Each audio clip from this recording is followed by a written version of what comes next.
Good morning. My friend Robert joins us today. I'm thinking a little bit to make this an experimental session because usually we talk about guitars and guitar playing, but Robert is, as far as I understand, you're not a guitar player, right? No. Okay, but who you are a connoisseur of good sound and good music. And to me, that kind of really has strong connections to what we're trying to do. When we're playing the guitar, we are actually going for the sound that we want to hear. And one reason I really wanted to chat with you, Robert, today, and we can talk about other things, and we have lots to talk about, but as we're getting our sound system, the playback system better and better, we start noticing more intricate details about how our masters playing their instrument, how they are recording, how they are mixing and mastering, and more and more gets revealed in my experience as we're upgrading our stereo system. And with that, we gain, at least I gain, a lot of insight into how are these masters, the people we appreciate and want to learn from, how are they playing it? Because if the system is kind of mediocre, you get like you just get a pale impression of their sound. And you and I both experience as we upgrade, and we're suddenly hearing, oh my God, like I haven't heard that. And you realize there's a lot of air, a lot of space in between, a lot of intricate little details and nuances in what they're doing. So I would really like us to maybe try and send a message out that just listen to your favorite music on your earbuds. You're not getting the full meal. You're being cheated. And sadly, because we live in the age of convenience where everything has to be Bluetooth and just stream, you push the button and you get everything. That is not something that is giving you the real picture. And I'm pretty sure, even though you don't play guitar, you can really enjoy and appreciate when you upgrade your system or when you get a good vinyl pressing, and now you're hearing your favorite band or your favorite record, all of a sudden you hear all these details. And you realize, oh my God, I had no idea that Gilmour was actually doing that on the guitar. Am I correct? Are you experiencing those moments? Yeah, I mean, for me, I think it's, as not being a guitar player and not even really a musician, I think I'm listening for different things than a musician would. But I certainly know what you mean. I mean, as systems get more revealing, I think the thing about like being an audiophile is that first of all, there's a lot of baggage that comes with being an audiophile. Because it's expensive and it's it's fairly elitist as hobbies go.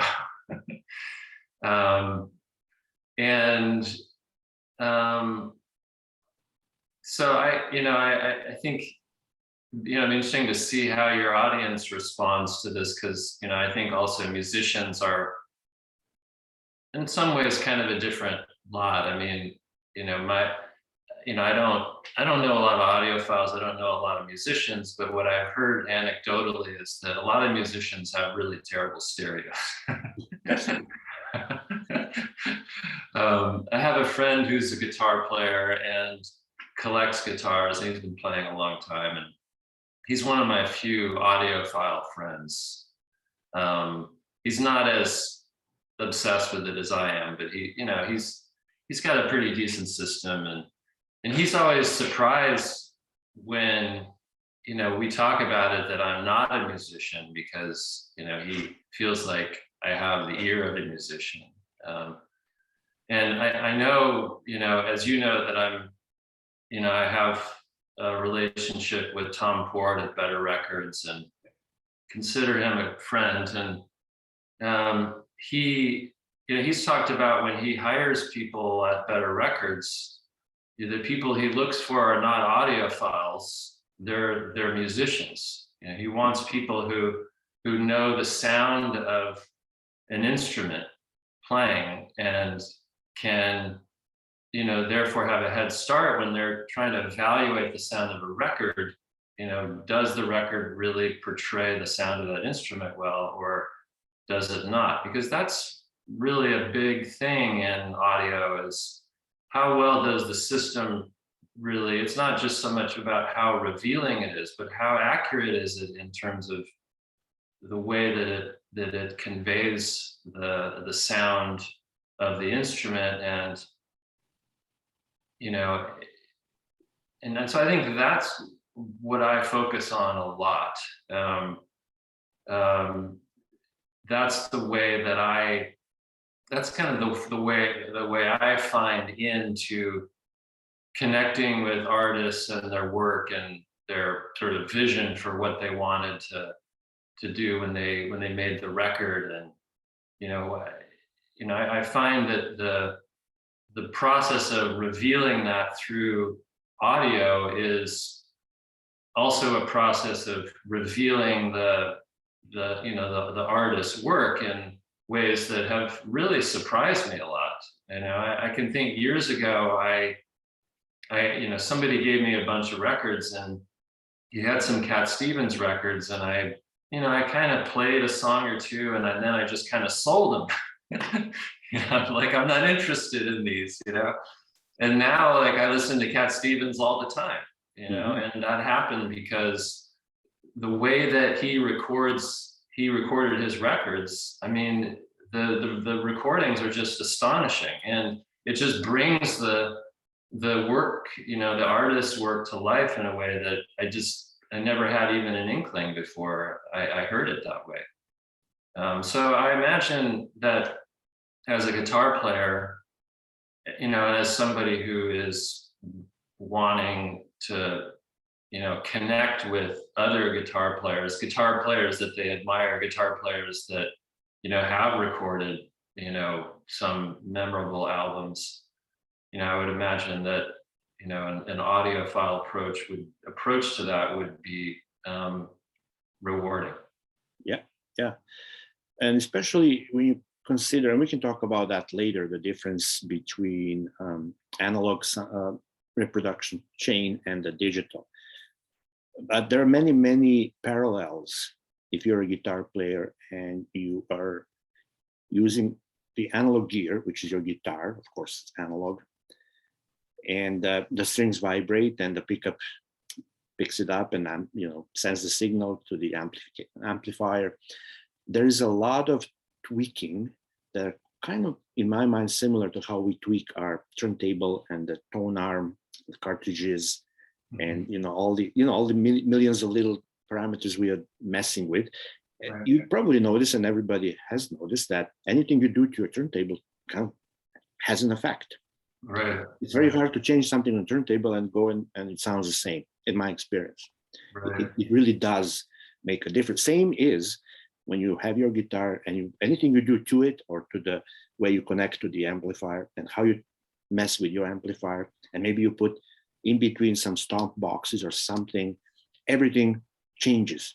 And therefore, it's an art on its own. How do you create that sound, that tone? This is your artistic creative decision. And every guitar player has their own little sweet spot where they want to, you have your sound in your head and you want to make it happen, and you're tweaking a lot, and we do it all the time. To me, same as what we're doing with turntables. We're constantly shifting something, tweaking, adding this and that, removing, experimenting. Right. So what interests me in this connection with audiophile and guitar playing is to learn how exactly he wanted that his guitar to sound, or she, right? And if I don't have a good system, I don't get that information easily. I can kind of imagine, but I like you say, sometimes you're like with Cat Stevens, you're all of a sudden surprised that, oh my God, I was completely wrong. He actually wanted to sound like that.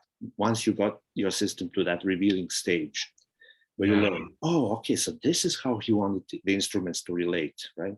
Really, and that's where I see the connection in this kind of analog chain, And this is especially noticeable. Some people, for convenience sake, they bypass the analog chain and they go with the modelers or software emulators. You can buy a box that can model certain combination of amplification and whatnot. And at first, it sounds like, oh my God, this is so close.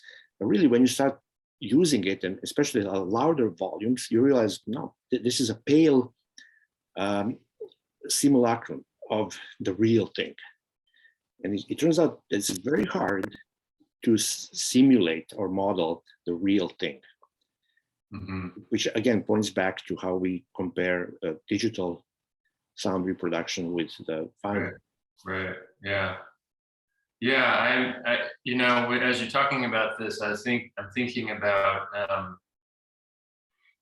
the first time, like, I kind of occurred to me. I mean, this seems like an obvious thing, but the first time that I was listening to a record, that it occurred to me that, okay, so this guitar is not like, it's not like plugged into the recording device. Like, this guitar is plugged into an amp and he's in a room and he's playing it.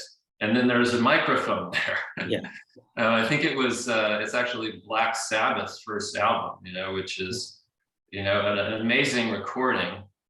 And partly because it's amazing just because they just, you know, set up their, you know, they're set up the band in a room and put some mics, and then they just recorded the album, you know. And I love like records that are recorded that way, because that's, you know, those are records that have the potential to give you that experience of like, wow, I really feel like I'm sitting here like listening to the band play the record. You know, it's very exciting that way to have that. And I just remember like kind of going, oh, okay, I get it. You know, like that's the sound of the amp, you know, the guitar playing the amp, you know, in the room, and the microphone picking it up, you know. Like that was kind of a little light went off for me when I heard that. And now that I've heard it, like something that I look for and I listen for, and that, you know, I continue to get excited about whenever I hear it on a record. Yeah. And, you know, there's also a reason why people keep coming back to these maybe older recordings and stuff. And one of the reasons is back in the day, we're talking pioneering days, because, you know, electric guitar was, you know, Jimi Hendrix started really in the 60s to become a creative, you're creating sounds. Before it was just amplified acoustic kind of, right? Right. And then in the 60s, they started experimenting and adding some stomp boxes and pedals and going for distortion, things like that. So back then, in order to get that sound that you want, you had to really crank it up. There was no other way. Now, if you have like a really, you know, solid, well-built amplifier like a Fender amp or Marshall, when you crank it up, it turns into a beast. It becomes almost chaotic, because it just has very sensitive, like you know, and now you need to learn how to control the guitar, because if you're not dampening the strings, and it just becomes chaos. It just doesn't sound like anything. So these players, they learned how to articulate and play while at the same time controlling the beast. It's like riding a wild, you know, bull. Really, I mean, it's quite an experience. If you try that, just crank it up a really, you know, your vintage amp, and crank everything up and try and play. It's really challenging. Right? So these guys had this mastery on the record, that they, like Black Sabbath, they probably crank everything up to the max. And now he's really, you know, he's making it work. And he's controlling that with his hands. And then when the way they are doing it, it's pushing a lot of air, but also there's a lot of headroom, right?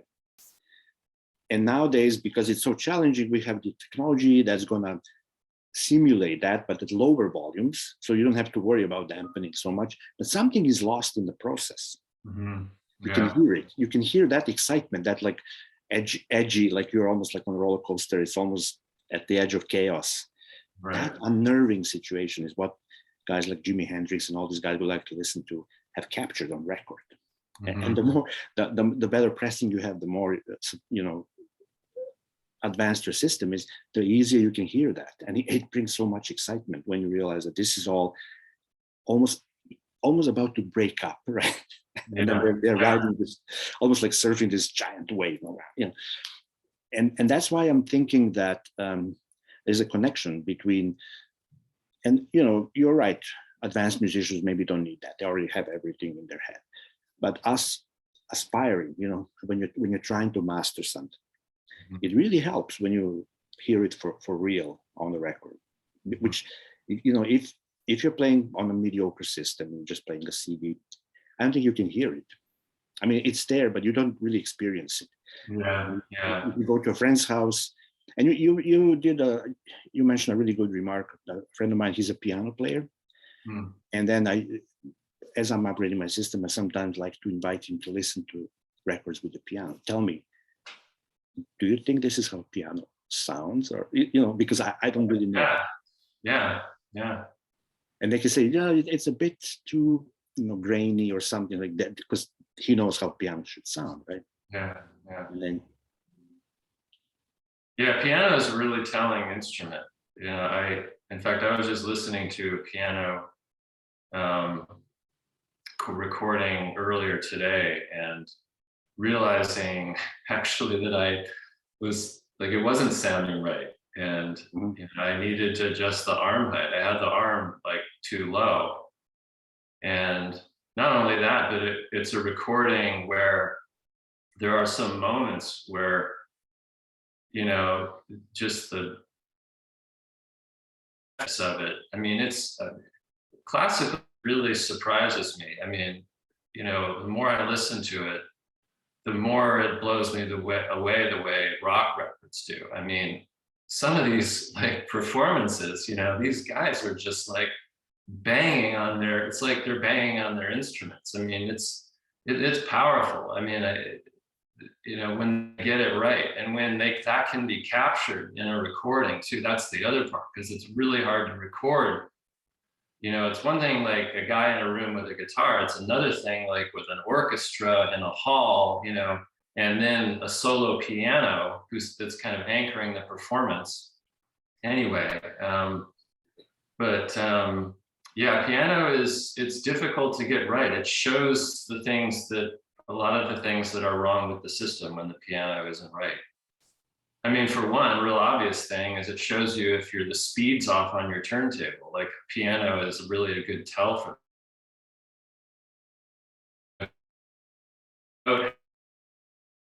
any table and a really hefty platter, and it would just burn through belts. I was like constantly having to change belts on that thing, but particularly in the summertime when the belt would get really warm and then it would get kind of too stretchy, and that heavy platter was kind of dragging on it, and I could really hear it with piano, and the notes would go it used to drive me crazy.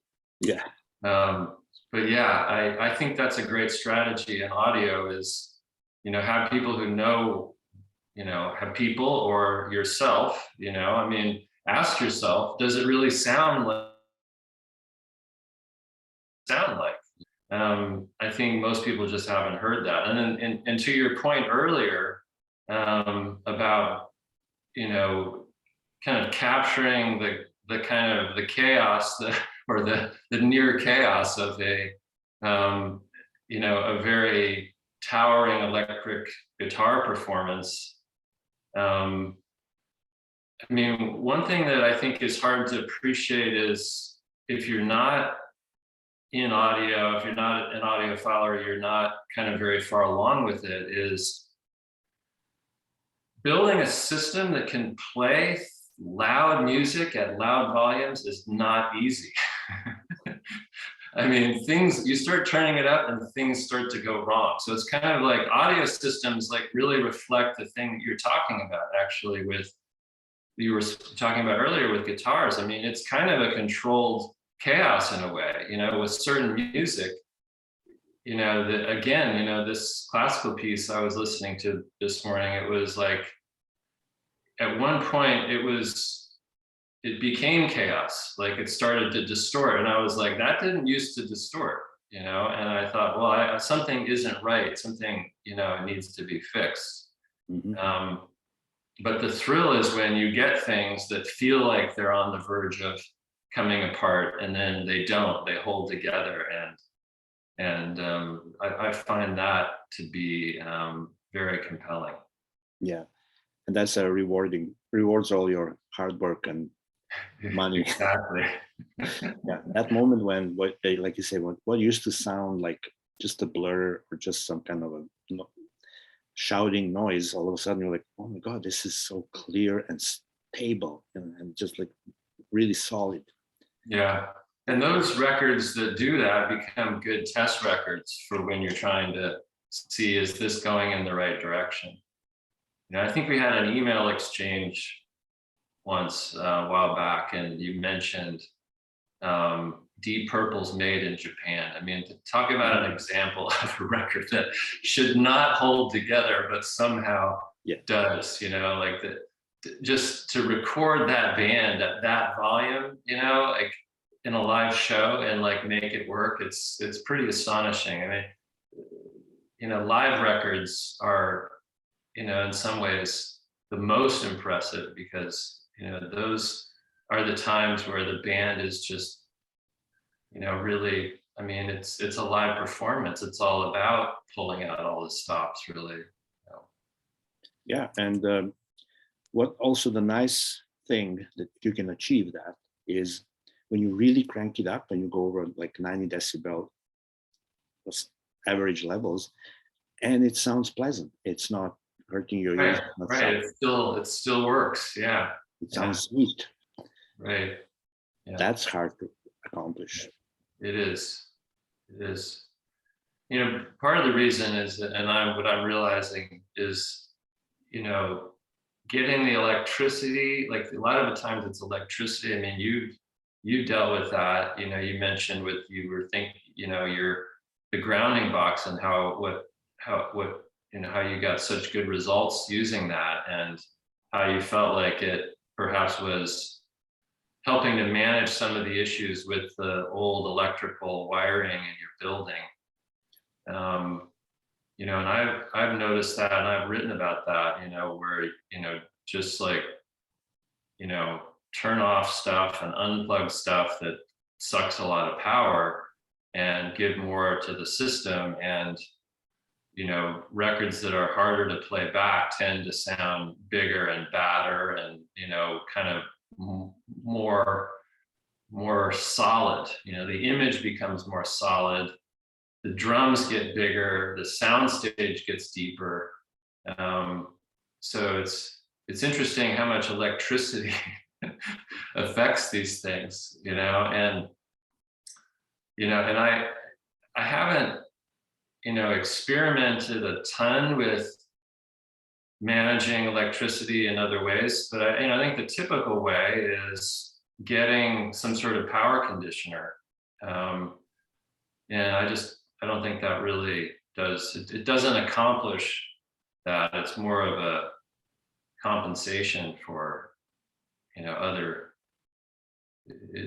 it's more compensatory, I think, power conditioners. But anyway, so that's another topic. Yeah, and if you want to get ridiculed on many of these social media, you can start talking about power cords, grounding boxes, and you will get your, like, you know, aluminum hat crazy crackpot losing your, because, you know, a lot of things. A good friend of mine, he's an engineer, and he only believes in measuring something with instruments. But you know, this is hypothetical, but how do we know we are absolutely measuring everything that affects that sound? Mm-hmm. Yeah, we think we are measuring everything, but maybe we're not. Yeah. I mean, you know, one thing Tom talks about a lot, you know, and this again, Tom Port, particularly with respect to electricity and managing power, is that, you know, these things shouldn't matter, but they do. You know, it wouldn't seem like it would make any sense, but it somehow it does make a difference. And the better your system, the more it makes a difference, because the more tiny little things start to have big impacts on the way the system sounds. Going back to what you were saying about tweaking the turntable, like little things can make a big difference.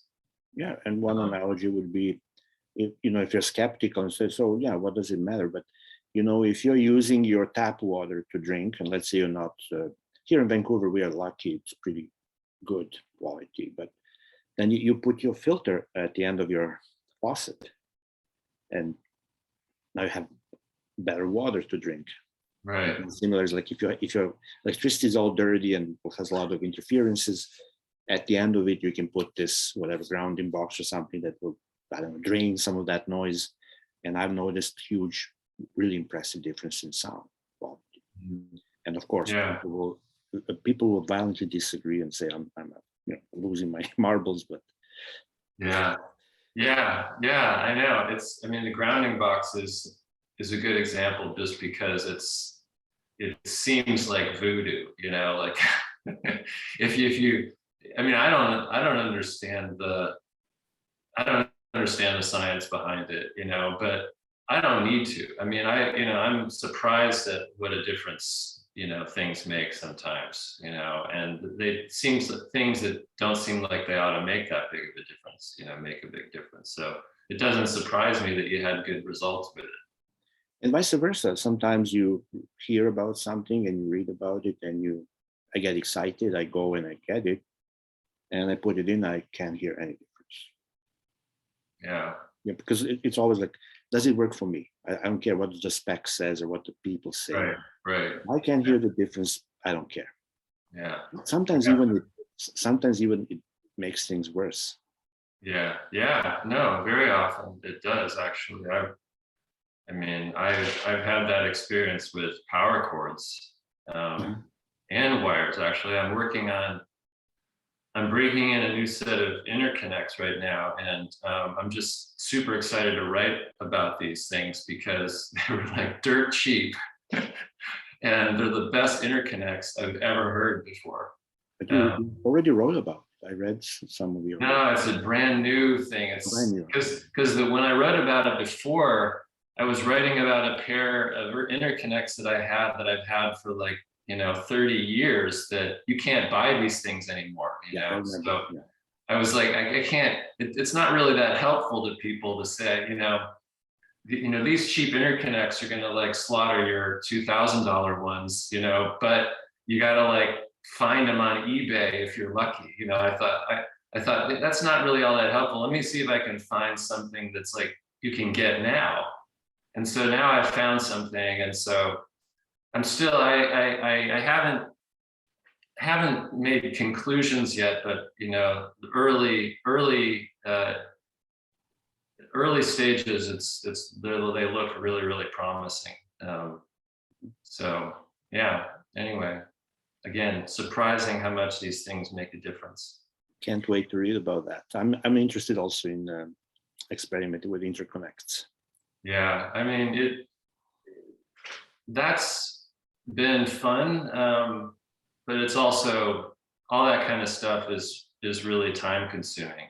That's the thing I've had the hardest time with, is just carving out the time to spend as much time with my audio system as I want to. And then, and in my case too, I think, if I'm not mistaken, you have a dedicated room.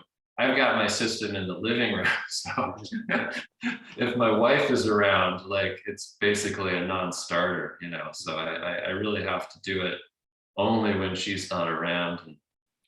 Yeah. Anyway, it's luckily, I think one of the reasons I've been, trying to get it to sound better and better is that it just makes those kinds of things go faster. I can evaluate records a lot quicker, now than I could a year ago. And, this interconnect thing, I can hear that much sooner than, maybe a few years ago, when the system really wasn't as revealing as it was. And so you're evaluating different pressings of the same album, or? I do that all the time. Yeah, I do that all the time. for my own collection, and then I also have some people who have asked me to track down records for their collections. So I'm kind of, I have a few people, mostly just friends of mine that I do that for. And, so yeah, I always have like projects in the queue of that nature, just I've got a new copy of something and I want to find out because that's, I don't do shootouts the way they do at Better Records. Better Records, they get like 5 or 10 copies and they do the shootout, which is really the way it ought to be done, because certainly with some records, like I've had records where I try to find a good sounding copy of Bruce Springsteen's Born to Run and I gave up, like I couldn't find even one that sounded halfway decent.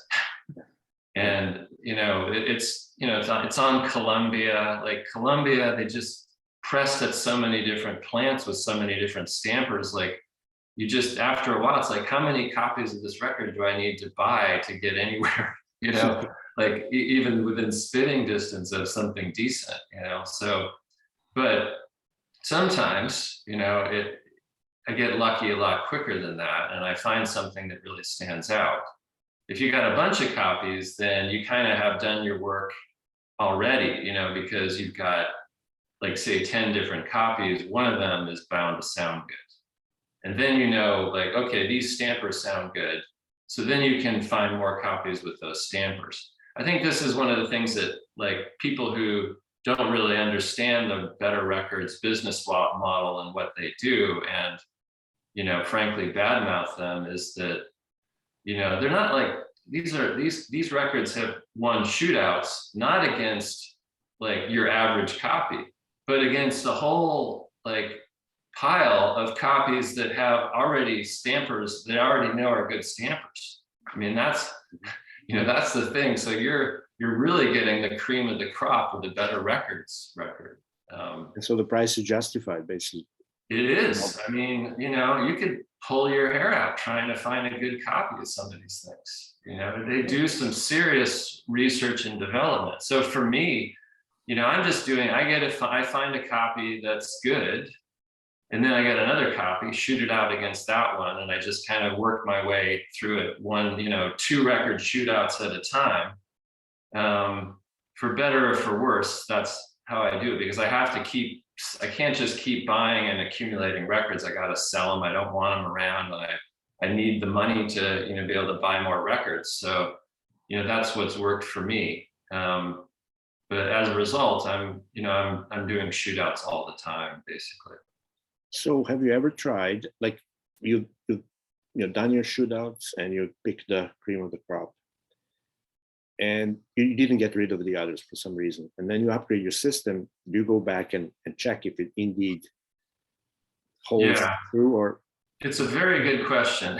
Extremely good question, because yes, I'm doing that more often now, because I've had now several times where I thought, okay, this is the better copy. And then I change something and then I'm like, no, this is the better copy. Like clearly, not just like I'm scratching my head trying to figure it out. So I don't know. I feel like over the years, I probably got it right maybe 50% of the time, which is, not great, but not terrible, So I'm sure I've sold a bunch of records that probably would beat records I have in my collection now. Yeah. But, you can't look back, you got to just kind of, I've got so many great sounding records in my collection now, and I've gotten pretty good at finding them, that, I kind of, now it's just building my knowledge base. Mm-hmm. Yeah. I'd like to do more of it. I'd like to, do more of the kind of stuff that Better Records does, although certainly not on their scale. Yeah. But it's kind of sometimes really strange about the records. For example, I think I told you once, I had this Boston first LP, the first album. Right. And when I started my rekindled my passion for turntable and started my journey, it sounded awful. It's kind of really flat and lifeless. And then as I was upgrading things, all of a sudden started to sound nice. Mm-hmm. Oh my God, okay, I'm digging something out of it that wasn't there before. But now, recently I put it again, it sounds awful again.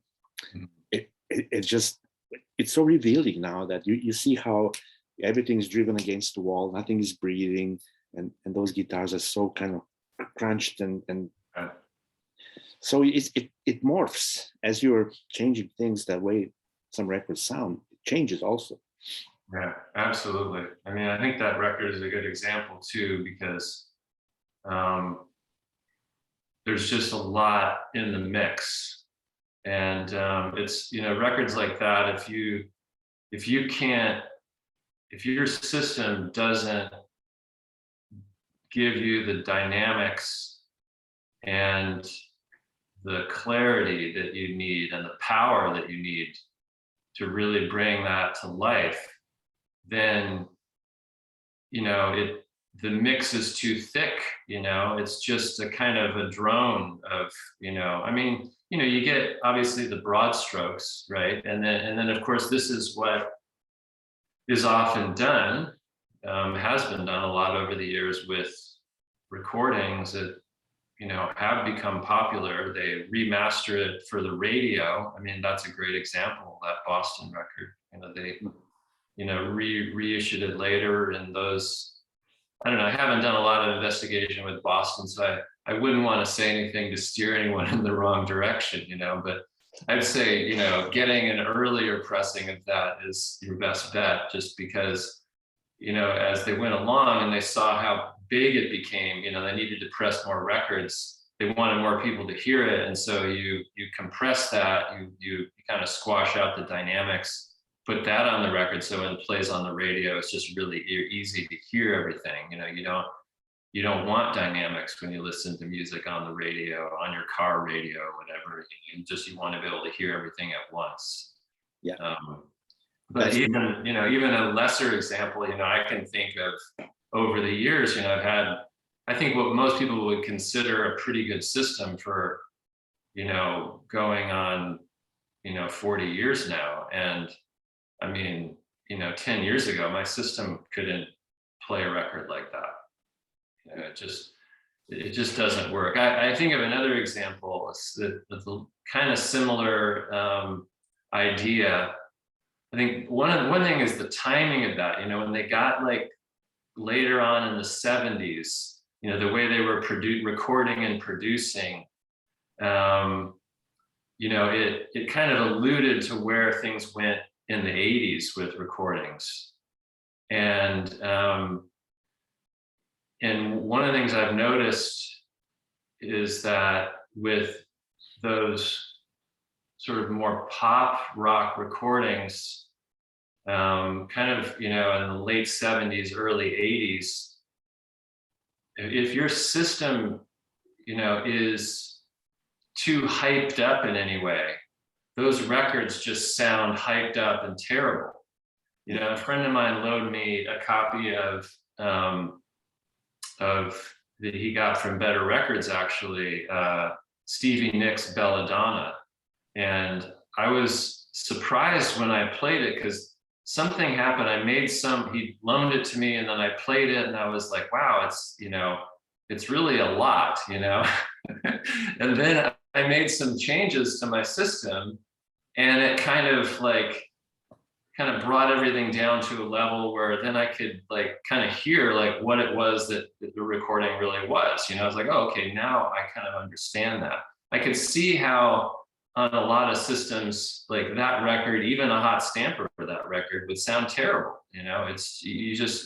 You can't have any kind of hyped upness in your system to play some of these records, particularly in that time period. You could get away with it more like in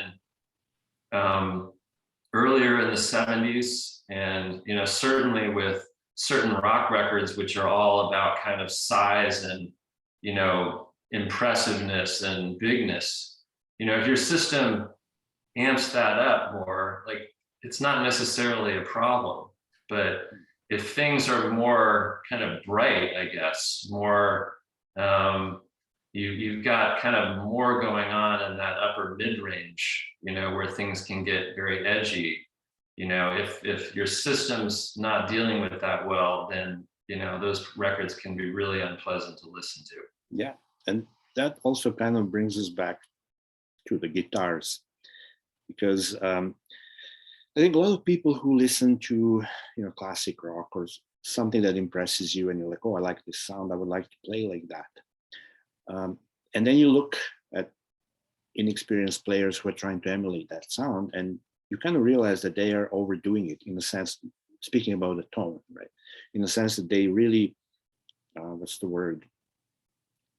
Crush it with a lot of compression, a lot of distortion, overdrive, fuzz, whatever you want to like saturate the tone. And they got that impression from the record. But actually, if you go back and listen to that record on a good system, you realize there's very little distortion. Right. It is, the amp is cranked up to the point of breaking up. And yes, we talked about how they're jockeying the guitar, but actually it's quite clean tone. What comes across as this powerful, crushing, bone-crushing tone, but it's not like Stevie Ray Vaughan, for example. Everybody thinks he's all like pedals and stuff. You go back and you listen to a good system, his tone is pretty clean, actually. Yeah. But it's power. It has power. Right. And sometimes you confuse that power with like, okay, let me crank all these pedals to the max. Compression is to the max. Right. You kill the tone, even though you think you're boosting it, right? So that's what I'm talking about. That's why I think it is educational for some aspiring musicians to go and listen to how it really actually they wanted it to sound in the mixing room when they were, and even when they were setting the amps.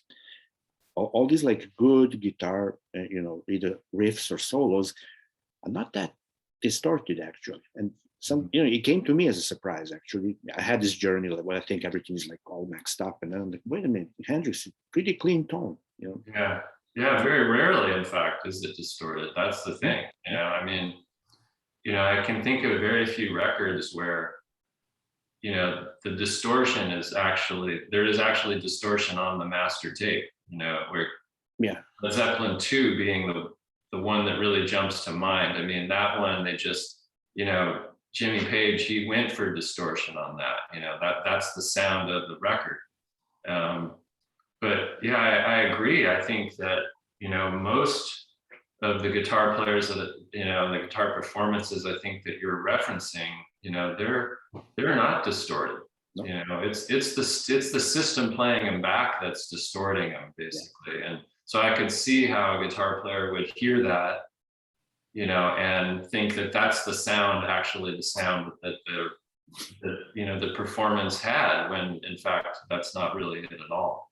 Yeah, and then you make this misstep where you're overdoing it, and in the process you actually kill your chances to really sound big. Right. That's where I think the educational aspect of find a buddy, find somebody who has a good system, visit them, listen. Good luck with that. Learn. Okay, this is now, I don't want to create a gateway drug, but now you have to sell your car and everything just to buy, but get yourself exposed. I mean, not everything is on Spotify. You can just stream, and it's giving you a little bit of a, what's the word? Lopsided impression sometimes. And I'm also suffering from that, right? But then you need some kind of a reset button. You go and you sit down and listen. Oh, that's how it sounds.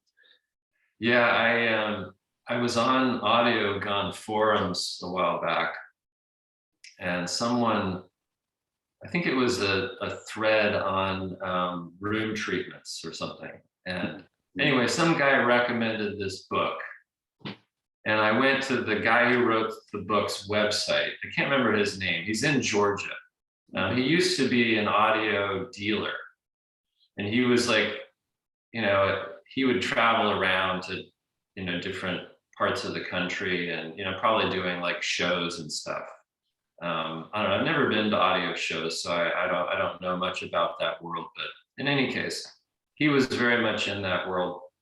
And then he settled and he wrote this book, and I didn't buy the book. I was tempted because he seemed to be hitting on some good ideas, and one of them was that most audiophiles out there are getting like maybe like 50-60% of the potential out of their systems. You know, the system is underperforming like consistently from system to system. And he felt like one of the reasons was people don't just know they don't know how to set up their speakers right, for instance.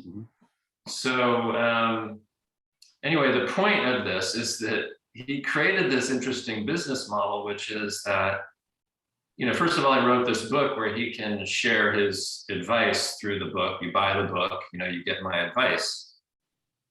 But he also set up a system that he felt like did reach its full potential, deliberately tried to make it not as expensive a system as it could be, deliberately tried to make it kind of more budget friendly, as much as these things are. And then you can go to this guy's place and you can hear his system and, you know, to kind of get a reference, or like, this is what a system can do.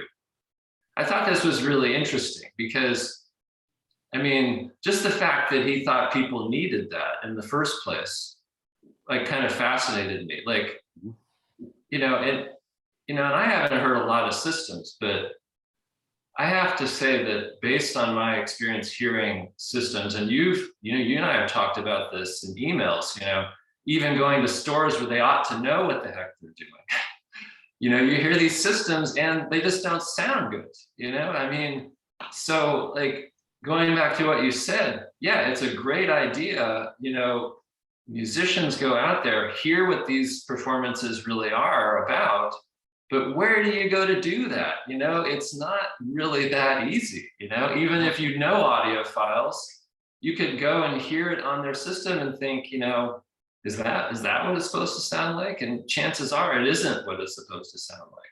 Yeah, no, absolutely. And also I have some acquaintances, and, you know, here in Vancouver, we have those indie record stores, people selling, and, you know, I go in, I hunt for things, and I talk to the proprietor, and then we kind of can become buddies.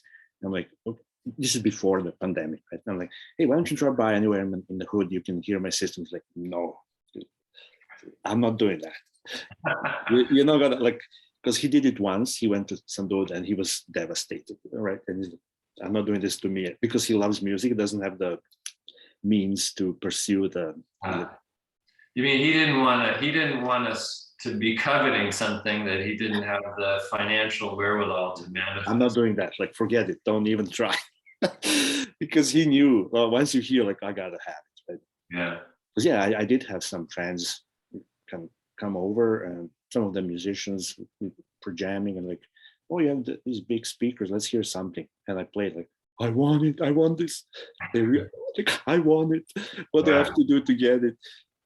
Yeah, because it's, you know, some people, this is a love at first sight, right? Oh, this is how the music should sound, right? Oh man, yeah. I want to have it in my house.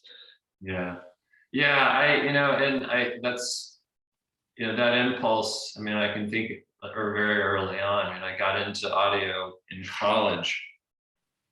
I mean, I've always wanted, you know, like, and I remember when I was 12, my parents bought me this cheap little, like, it was like combo, like, record player amp thing. It wasn't even like a receiver. It didn't even have a radio on it, you know, which I always found very annoying. And I had that for a while, and then I was like, Mom, I can't listen to this anymore. You know, I want a real receiver. So then I got like a, you know, some sort of 80s Pioneer receiver, you know. Yeah. Anyway, it went on and on from there. But, you know, when I started to go into audio shops and I saw all the gear, and I mean, it's very enticing, you know, that whole world. But, you know, actually, you know, it's been interesting for me, like, as it's moved along, how it's really changed into something different, you know, like, yeah, it's expensive. You got to spend money, but there's some things that you don't really need to spend money on, actually, that a lot of audiophiles do spend a lot of money on. And so there are ways to do it, sort of on the cheap, that can be actually really satisfying. I think that's one of the, let me say that's something, a theme that I'm hoping to run, as a thread through more and more of the content that I put up on my website, some of this stuff that, seems necessary really isn't. And not only is it not necessary, it's actually, in a lot of cases, taking you in the exact wrong direction from where you want to go with this. So if you really want to hear what the performance should sound like, then, you kind of really, what you have to do is you have to kind of build a system to play that performance. You have to use that as your, you have to keep, make the goal of continuing to reveal that performance. You have to make that the driving force for how you're building your system. It's not easy to do, but I think that's really the right way to do audio. And yeah, and as you say, some of these tweaks are completely free, such as try pushing your speakers around in the room. Right. That's it's amazing what a difference that can make. Just try that for starters. Also, I don't want to say anything negative, but I don't think for people who want to get on this journey, I don't think it's a good idea to go to a boutique audiophile store. Okay, these are great guys, but they work on commission. They will try and steer you to whatever their business model is. Does not necessarily align with your expectations.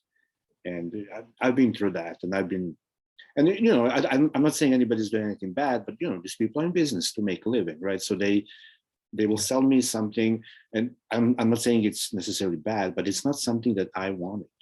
Right. Not being experienced, I'm like, okay, sure. I mean, the experienced guy is suggesting that, I will get it. And then I realized, no, it's not what I want. It's a completely different feel to it. And you have to, like you said, pursue your, it's the same as with guitars and amplifiers. There's millions of these, and different people will find their sweet spot. And this talk speaks to me, right? I'm not saying the other guitar, the other combo is bad, but just does not work for me. Right. It's quite individual, it's true. Yeah.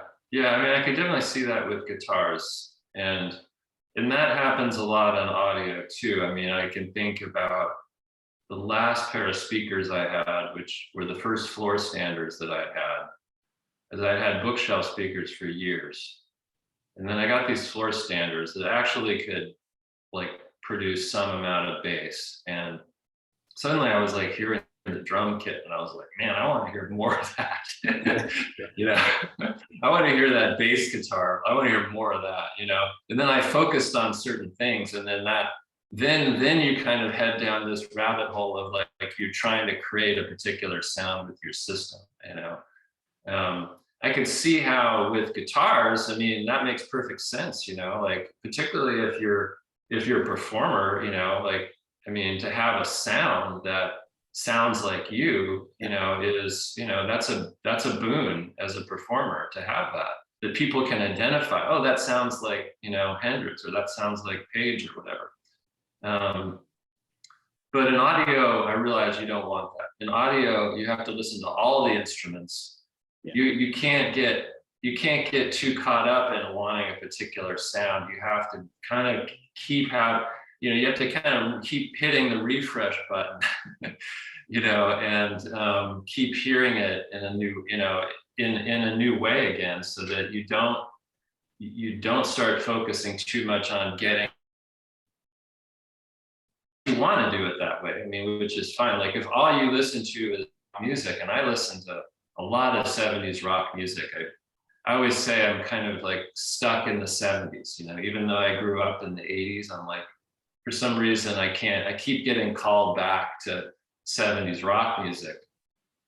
And I can listen to that an awful lot, and so, for a while I had just basically built my system around playing that kind of music, and it was great. So if I put on Zeppelin, I was in heaven, if I put on Miles Davis, I wasn't there, you know, or if I put on a classical piece, I wasn't there. So, you know, I had to kind of figure that out. But, you know, I think that's kind of where you get a divergence, you know, with it, you know, with the guitar, it's really about, you know, it makes sense to create a particular sound. It makes sense to individualize it that way.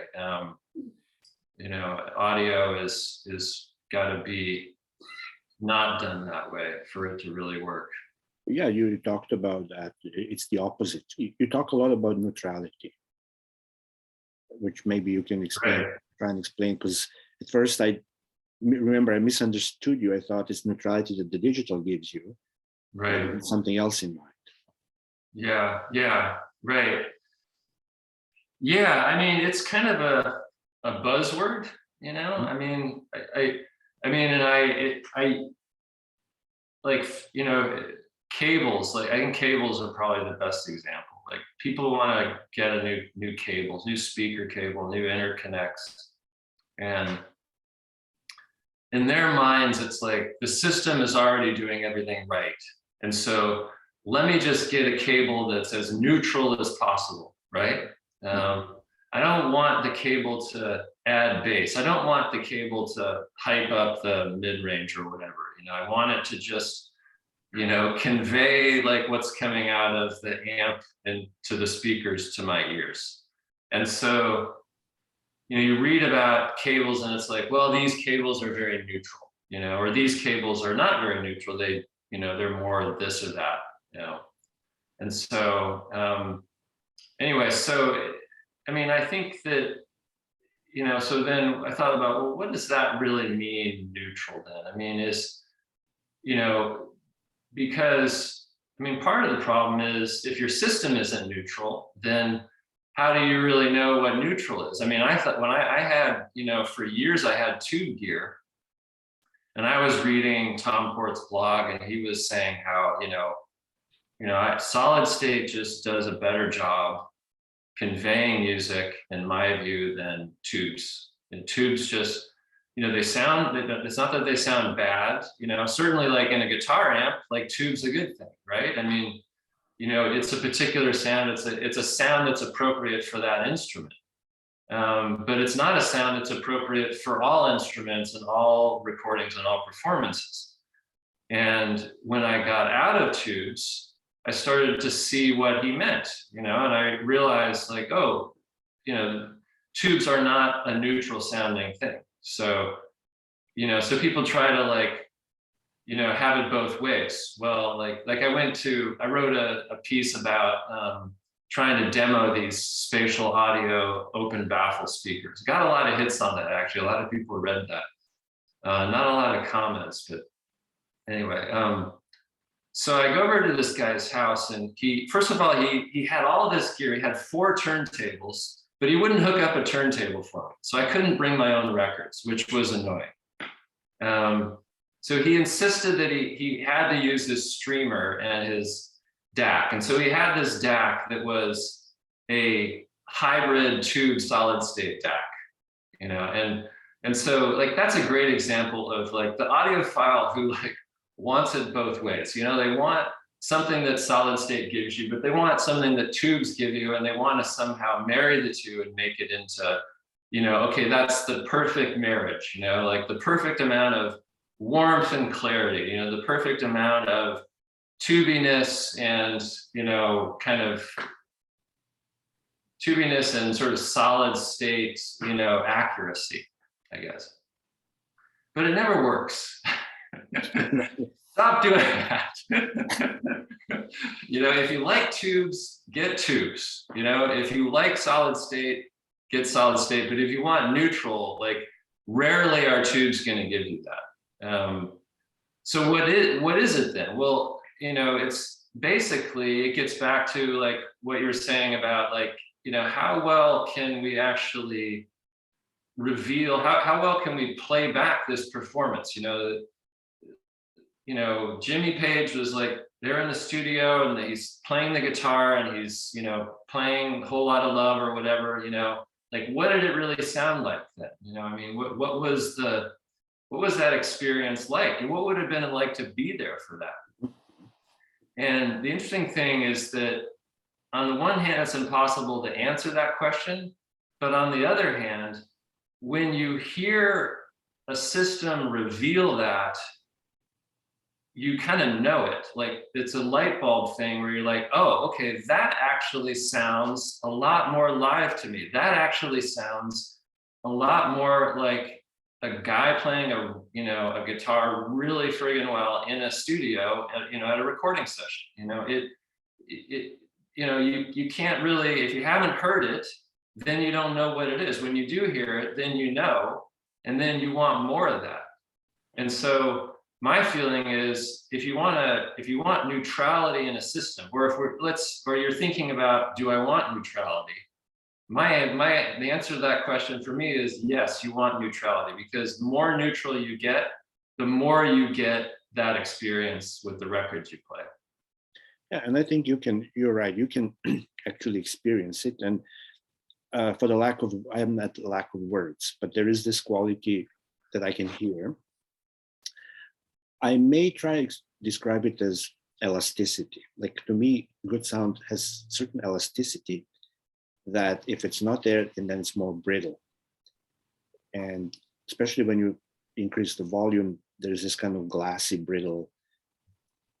I don't know. It really is a bad description. I have no better description, Right. but a good sound has this elasticity, and you recognize it as a natural sound.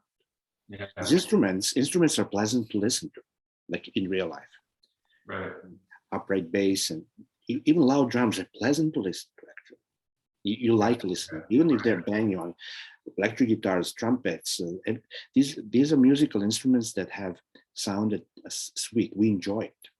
And even street performers, and you go in and they play these instruments, your ears enjoy it. Yeah. Back, it should be the same. It should have this pleasant musical instrument sound. Right. And I can definitely hear where the system is not good. It is not pleasant. Yeah, yeah. Or a lot of times it's the record. The record just doesn't have, either it wasn't mastered well to begin with, or when the record was pressed, they just didn't get as much content as they needed to on there to make it possible to resolve it well enough. If you don't get resolution at the top end or at the bottom, really, then you get that, I call it glare, what you're talking about, that glassy sound. It's like it's trying to get there, but it doesn't. And so it just kind of like becomes this kind of glary, edgy sound that feels like it's kind of pushing back against, it's like the ear doesn't want that sound. Yeah. It's like, I feel like almost like my ear's going, I don't want that, and it's kind of resisting, And when you hear music that way, it's impossible to sit down and relax and really enjoy it. That's all you can hear. And that's the listening fatigue. You and I know, if the system is good, the records are good, you can listen for hours, no headache, no fatigue. Yeah. You want to hear more. Yeah. But if it's not that good, you're like, you know what, I need to turn it off. I need to go to another room or something. Just That glare, actually, I've been meaning to write something about that, because I think that that's a common flaw in a lot of systems, and there are ways of fixing it, or at least reducing it in a way that's substantial enough that it doesn't become a hindrance to enjoying the music anymore. And Robert, same applies to electric guitars. If you have vintage equipment and you know how to use it, it's even at loud volumes, it's pleasant to the ear. If you have digital, all crunched up and stuff, it's unpleasant. Mm. And you have like a solid state amp, and you can crank it up and you step on all these stomping blocks, and it just gives you that kind of, right. Fingernails on chalk, Yeah, I get it. It's the phenomenon of sound. To us, sound is like a vital survival tactics or whatever technique. It's important to us, right? Yeah. And that's why we're always paying attention to it and respond one way or another to it. But this is our basic faculty, listening and seeking pleasant sounds. Yeah, right. You know, it's, it definitely, it's a challenge because the, you know, when you try to make things like, yeah, I mean, on the one hand, you want it to be obviously musical. I mean, you want to be able to engage with it, Yeah. right? I mean, as you said, you want to be able to sit down and just play record after record, and you're just, there's no fatigue. You're just like, taking it all in, you're just loving it. I mean, those, listening sessions like that are like, I can barely, like, I stop, I can't even like feed myself. Yeah. I'm like just going on like that for hours, It's Uh, rejuvenating. it's thrilling. But also I think too, some of the ways that I've tried to have more of that in the past, a couple of things happen. I think one is that, if the system doesn't play well at loud volumes, you can turn it down and you can solve some of that. You can still kind of, you can still enjoy it, but it's not going to quite bring it to life in the same way. And then, I remember reading about this. I'm not going to get the science behind this right, but our brains have a mechanism where they just adapt to things. And I think this happens to a lot of audiophiles. We adapt to the sound of our systems, and we become attenuated to it. Like, the sound of our system is the sound of a system that sounds good to us, which is a pretty darn good thing when you've spent a lot of money and a lot of time on it. And then you're like, oh, okay, like that's the sound I like, the system I have. But for someone like me, who's like always trying to like push things forward, someone who's experimenting, and also when you play different music, when you play records that you don't normally play, like you try different things out, you're trying to broaden your horizons. Then like suddenly those things like start to kind of reveal themselves. And, that can be, then you can kind of realize, oh, there's something about it that's not pleasant. But that's also the way in audio that you can push. That's really how you push your system forward. You find the flaws and then you deal with them, you fix them. And oftentimes it's got nothing to do with, buying a new amp or something, oftentimes, or, upgrading your wires. But, it more often it's really, you know, what's going on. Maybe your cartridge is old. Maybe you've got the tracking way too high. Maybe need to change the arm height. Maybe the VTA is off. Those sorts of things. I mean, maybe your speaker placement, there's something going on there. I mean, there's a lot of things that you can do that don't cost you any money necessarily, and can really make a substantial difference. And I just like to keep highlighting that because I just feel like the audiophile hobby is so kind of laden with this idea that it's just all about money. And unfortunately, I think a lot of audiophiles kind of promote that by just having like these ridiculous systems that are like absurdly expensive and like really not all that good sounding either. Yeah, but also when you think about maybe the market is shrinking, and now they have to compensate by like jacking up the prices, because like back in the 70s or 80s, when people listened to music at home, I mean, this is before Walkmans, right? But barely anyone. I mean, in the States you had the 8-track in the car, right? But in Europe, you only listen to music at home. There was no other place, and then the market was booming for, and the economy of scale. I believe you could get pretty decent equipment for like normal price.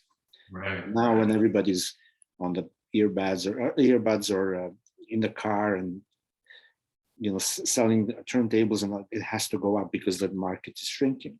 Yeah. For the aging population, and the aging population has money to burn. Right.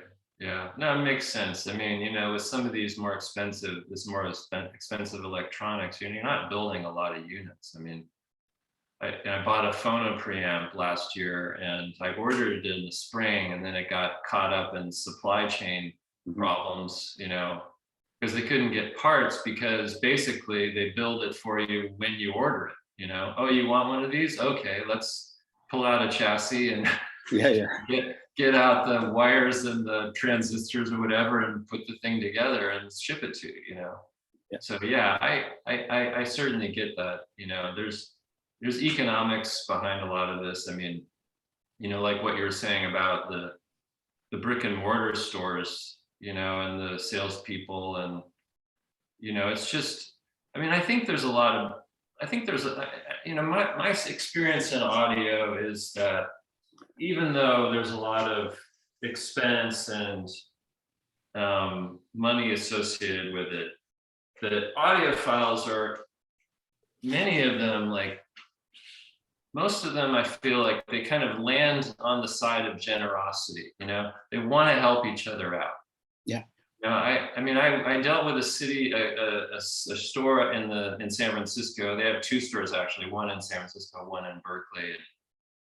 I did business with them ever since college, and and it was the big tube amp and the expensive wires, and upgrading the wires and upgrading the getting a power conditioner, and just the kind of the whole just sort of bringing you along, and giving you more things to spend your money on thing, and but I always felt like that despite all that, they did ultimately want me to have a system that I was happy with. They wanted me to be enjoying it, and if I wasn't, then they were gonna do whatever they could to fix that. So when I realized that the problem wasn't that their hearts weren't in the right place, the problem was that the industry has kind of driven things so far in a direction that it's, you can't get good advice from it anymore. These guys can't hear like what I'm hearing. That's the long and short of it. They're attenuated to the sound of these systems, with these like, huge, with these all these kind of tweaks and whatnot. I mean, it's not the sound that I wanted anymore, and I realized I just had to get away from it, and do it on my own to the extent that I could.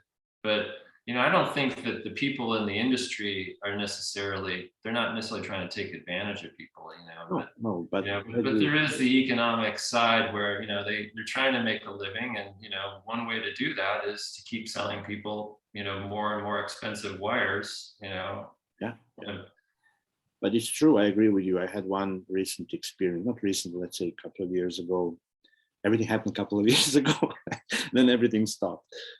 But we have a number of these like local, boutique guys who are passionate about audio and all. And I went to one. It's actually a house that it was converted into a store. And then we were chatting, and because the guy is really generous, he's giving those workshops. So you can register, you show up, and then he's demonstrating to you the effects of a vertical, tracking force, that's cool. demoing and all that, and demoing the mats for the platter and how it sounds different and all. Great. That's cool. I like that idea. Yeah. It's a nice little community, and we chat. And then at one point he said, "Okay, let me show you my flagship system." He takes us to the basement, and she has like he has some 6,000 records there, and he's like super duper flagship system, like super expensive, all the best stuff, and looks like a spaceship, right? And he plays us the record Frank Sinatra in Las Vegas. I forgot what year. Oh yeah, right. Sinatra at the Sands. Yes, yeah. And we all like sit. And Robert, it sounded so hard, so it was just the opposite of how I was expecting it to sound. There was a glare, there was this hardness and glass. I'm like, okay, how is this possible? Maybe I'm losing it, right? But it Right. totally, Right. I was totally not impressed. I was like, if I had this system, I would just sell it. Yeah, exactly. Just like, doesn't it? Exactly. You know, I think that's actually good advice. You know, if you have a system like that, sell it. Sell it. You know, And yet, and get yourself like, you know, get yourself a really good turntable, a really good phono preamp, you know, a good integrated, you know, as big a speakers as you can fit, you know, and reasonably play in your listening room, and then buy some really good records to play on it, you know, and then you're done. You don't have to do anything. All you have to do is move your speakers around and adjust your VTA, but you don't have to spend any more money. yeah, and I would also recommend people who are maybe hearing this and interested, go for the vintage equipment. Start with used. Yeah, definitely used market is more economical. You know, it's harder to navigate, but you know, it's, I mean, you save just a ton of money. It's like buying, you know, well, not, I was gonna say it's like buying used cars, which is not that way these days. But you know, they used to say as soon as you drove the car off the lot, you know, it's already gone down like $10,000. You know, which these days you drive it off the lot and it's already gone up $10,000. But you know, and with audio gear, that still is true. So you know, you can definitely save. I mean, I finally got that phono preamp that I had been waiting for 6 months, and then about a month later, a used one came up on the market. First one I'd seen in like 5 years, and it was, you know, substantially less money than I spent on mine. So, You know, like we have a local store where these guys are selling everything, analog, you know, records and turntables and whatnot, all used stuff, something from the 70s, the 80s. And they're great because you can go and buy some. I bought one a few years ago. I bought Greek phono preamp, and then I absolutely did not like it. And you can just return it, full refund. Oh, nice! Wow. So that's a good way to slowly build your system. Buy something. These guys are awesome. They're just like, oh, no problem. Okay, bring it back. You can buy some interconnects and, you know, try them out. So yeah, there's camaraderie. There's this kind of a community that people, like I say, generous, support each other. Okay, it didn't work out for you, fine, no problem. Yeah, yeah. Well, that's, I mean, it's great to have that. You know, being able to try something first, you know, is always a good thing. You know, I mean, I mean, because then, you know, why not, right? Yeah. I mean, why not try it and see? You know, when I was waiting on the phono preamp that I got, I tried a couple other ones. I thought I'll just go to the audio shop and I'll say, give me a loaner, you know, I want to, maybe I might want to buy this, you know, and, you know, if I'd found something I was like thrilled with, I would have bought it, you know, but I didn't, you know, but, yeah, I mean, hearing different stuff in your system, you learn a lot that way, for sure. Yeah, that particular phono amp, it was kind of half the price, and I would, oh, okay, nice find. I was expecting it to be good, but no, on my system, it was just like, Yeah, yeah, you just don't know. You just don't know about stuff. You really don't. especially using, I was using a step-up transformer, but you know, if you're using low output moving coil, then you have to really know what you're doing. Yeah, yeah. Well, I mean, you need the right phono preamp for that, for sure. I'm not a fan of step-up transformers. For, you know, for one, I mean, I think you got another set of wires in there. Yeah. You got another device in there. But I mean, it doesn't mean they can't work well. But I'm not a fan of that kind of whole approach that you get a moving coil and then you use your moving magnet phono preamp and you use a step-up transformer.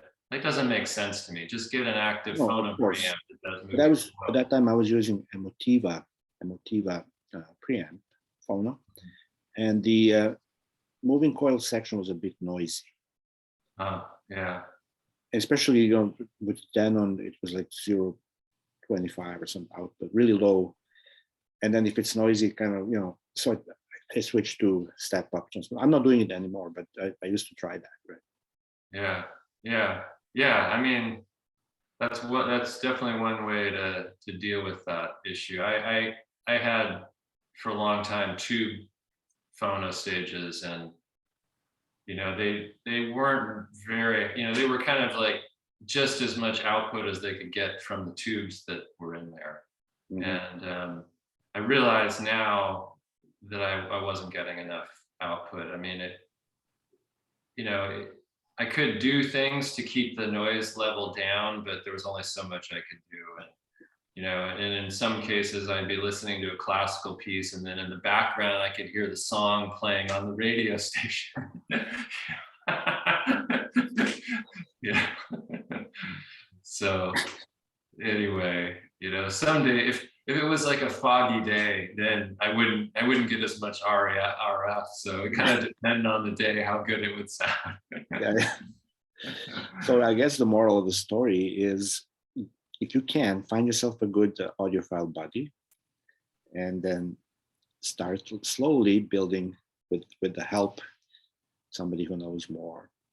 Well, I would say, if anybody's watching this and they're like, I might want to try this out, like they should look at my website, because, my website is increasingly, I mean, I'm just now figuring out what I want the website to be, So there's a lot of content on there. It's mostly about records, evaluating records, but I'm writing more and more about gear and about system setup, and it's moving in this direction where I'm trying to kind of offer a new perspective on what I think is new. It's not really new, because I basically just got it from somebody else. I'm just copying, Tom Port. He's the one who's guided me, through this whole process. But the guy knows what he's doing. And one of the things he does is, that he's done with me, is he's given me stuff to do. Try this, try that, projects, things that get you to try things and learn and develop your ear and develop your ability to, assess equipment and what's a good direction to go in, what's not a good direction to go in.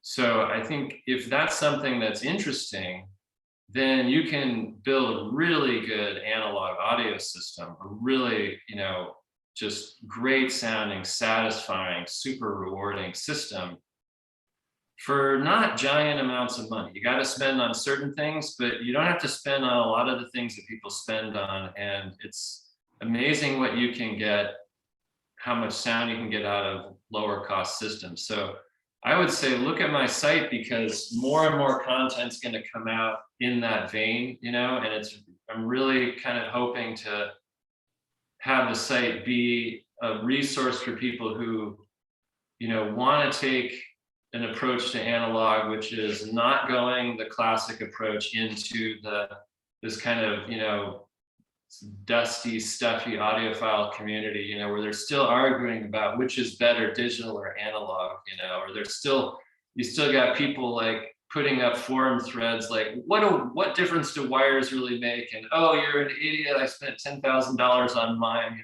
like that. Like, let's like stop like that, and like let's just like focus on how do we get the best sound possible.